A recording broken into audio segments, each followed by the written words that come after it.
En 2025, un drone malien s'écrase près de Tinzaouatine, abattu par l'Algérie. Ce n'est pas un simple incident, c'est le début d'une crise profonde. Rupture diplomatique, espace aérien fermé, accusation d'ingérence. Mali, jadis frère, se retourne contre l'Algérie, son allié de toujours.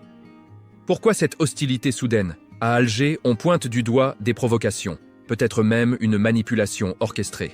Écoutons l'histoire, la vraie. L'Algérie a toujours été un pilier pour le Mali. Depuis des décennies, elle œuvre pour la paix dans ce pays voisin, déchiré par l'instabilité. L'accord d'Alger, signé en 2015, était une lueur d'espoir. Fruit d'une médiation patiente, il réunissait Touaregs et gouvernements pour enrayer la violence et contrer les djihadistes. Et ce n'était pas tout. L'Algérie ouvrait ses portes aux réfugiés maliens. Elle livrait des tonnes d'aide humanitaire. Un engagement sans faille, au nom de la fraternité sahélienne. Mais depuis le coup d'État de 2020, tout a changé. La junte malienne a trahi cet héritage. Elle a déchiré l'accord d'Alger en 2024, rejetant des années de progrès. Pire, elle accuse l'Algérie, sans la moindre preuve, de soutenir des rebelles Touaregs. Ces mensonges blessent. Ils salissent l'honneur d'un pays qui n'a jamais voulu que la paix. À Alger, on parle de diffamation orchestrée. Et puis, il y a ce drone. Une violation claire de notre espace aérien, près de Tinzaouatine, une zone où le terrorisme et le trafic d'armes sévissent. Un appareil inconnu, sans identification, s'aventure sur le sol algérien. Que faire? L'Algérie répond comme tout État souverain. Elle protège ses frontières, son peuple. Mais Bamako transforme cet acte légitime en scandale. La junte parle d'agression préméditée.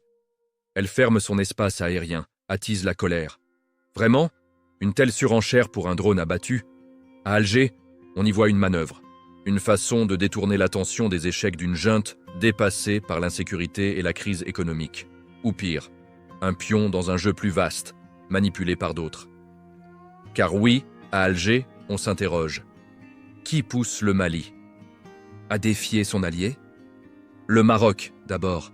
Ce rival de toujours n'a jamais caché son envie de limiter l'influence algérienne. Le Sahel, avec ses ressources, or, uranium et ses routes stratégiques, est un terrain de jeu pour Rabat. Des rumeurs parlent de contacts entre Bamako et le Maroc, peut-être même sous l'œil d'alliés comme Israël ou les Émirats. Pas de preuves formelles, mais le doute est là. Et puis, il y a la Russie. Depuis 2021, la junte s'appuie sur les mercenaires de Wagner.